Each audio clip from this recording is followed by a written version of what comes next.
Si Clarice, isang kilalang beauty at lifestyle influencer, ay palaging nakikita ng kanyang mga taga-subaybay na nakasuot ng magagarang damit, kumakain sa mamahaling kainan, at nagbabakasyon sa iba't ibang lugar.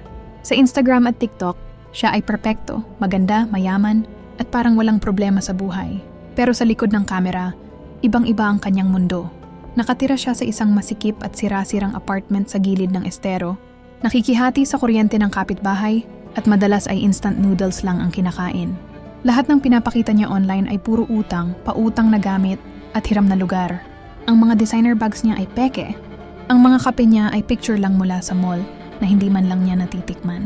Isang araw, habang nagla-live si Clarice, may isang tagahanga, si Mara, na biglang nagkomento, "Ate Clarice, hindi ba ikaw yung nakikita ko palagi sa kanto ng Estrella?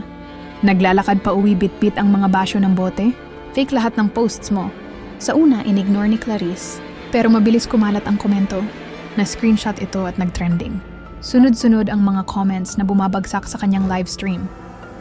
"Scammer influencer. Niloko mo kami, akala ko goals ka. Nakakadiri ka pala sa totoong buhay." Nagsimulang bumuhos ang libo-libong messages sa lahat ng kanyang posts. Kahit anong i-upload niya, hindi na siya pinapatahimik. Kahit simpleng selfie, puno ng pangiinsulto ang comment section. Hindi na makatulog si Clarice. Kahit isara niya ang cellphone niya, para bang naririnig niya ang mga boses ng kanyang mga followers. Sa bawat salamin sa kanyang maliit na apartment, nakikita niya ang sarili, niyang mukha na nilalamon ng mga salita. Fake, scammer, walang kwenta. Hanggang sa isang gabi, tulala siyang nagla-live ulit. Halos wala ng tao sa kanyang stream, pero patuloy siyang nagsasalita. "Hindi niyo alam, ginawa ko lang to para mabuhay, para maniwala akong may halaga ako." Ngunit habang tumatagal, naririnig niyang parang may libo-libong nanonood. Lahat nagkokomento ng sabay-sabay, kahit wala namang nakalagay na viewers.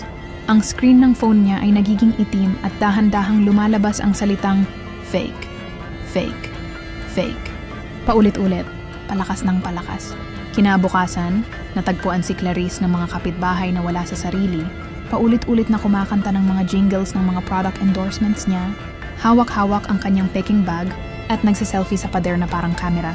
Ang dating iniidolo online, ngayon ay naging isang babala na ang mundong puno ng filters. At kasinungalingan ay may kakayahang kumain at tuluyang baliwin ang taong nagtatago sa likod nito.